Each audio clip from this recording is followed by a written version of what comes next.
My name's Michelle Kasha. I was born and raised in Fort McMurray. As a little girl, I was quite athletic. I played with my sister a lot, but we were always outside doing sports, things like that. I don't quite remember what I wanted to do as a very young child, but junior high school years, I had a pretty clear idea that I wanted to work in the outdoors, in the guiding industry, things like that. So that's kind of the path I knew I wanted. I became interested in NDT a couple years after I did my university degree. It was actually my mom. She was familiar with the industry and sort of put the bug in my ear, and it took me a couple years to decide that I wanted to go into it, but I finally decided that I wanted to learn a completely new skill outside of my comfort zone, and I went for it. I have a university degree it's called ecotourism in outdoor leadership.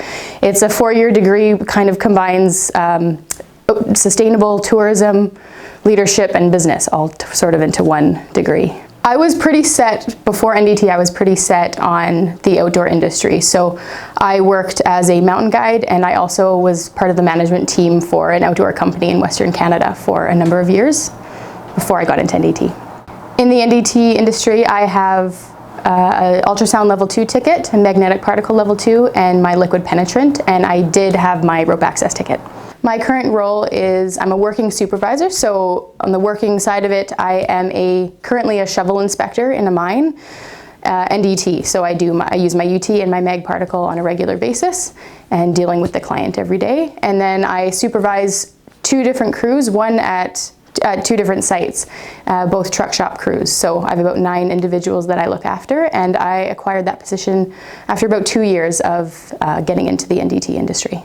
The thing that I enjoy most about NDT is in the area that I work, I have the luxury of having quite a self-motivated position and independent, but I also get to interact with welders, mechanics, millwrights, leaders, coordinators quite on a daily basis. So I can bounce ideas off of them. We can kind of go beyond the inspection and talk about maybe repair ideas or scope of work, things like that. So I really like the interactive part of it, and I also learn a lot from those people in those trades.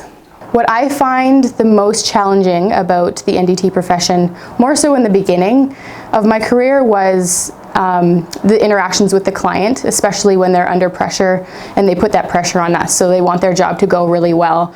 They want things to go quickly. They want us to find nothing wrong, and then they put that pressure on us as inspectors to work faster and maybe not our best. So I was learning to kind of ignore that pressure and still work really efficiently, but put out the best quality work that I can so that the client gets the results that they ultimately need in the end. The most important thing I've learned since becoming an NDT professional is to have confidence and to be very confident in the skill and experience and training that I have and not being intimidated by it. So it's just bringing that confidence forward and that independence into my work every day. For women who are unsure about what they want to do, the advice I would give them is, 1, think about what you really enjoy to do and what you're passionate about, but also to look further into your future and figure out what are your goals for your future, what type of lifestyle do you want to live, do you have an idea of what you want for time off, or if you want to travel, or if you want to have a family and what that could look like, and then trying to find something that balances those 2 things and not being afraid of education. So I went into my 4-year university degree, and then I turned around and took the NDT trade, and I don't consider my degree a waste of time or money at all. I still use those skills every single day, just in a different capacity. So I went into the degree, I started a different career, and then I had to stop and reevaluate what I wanted for my future, and then I chose NDT. So it's being not afraid to go back, do more education, and kind of reevaluate what you're doing.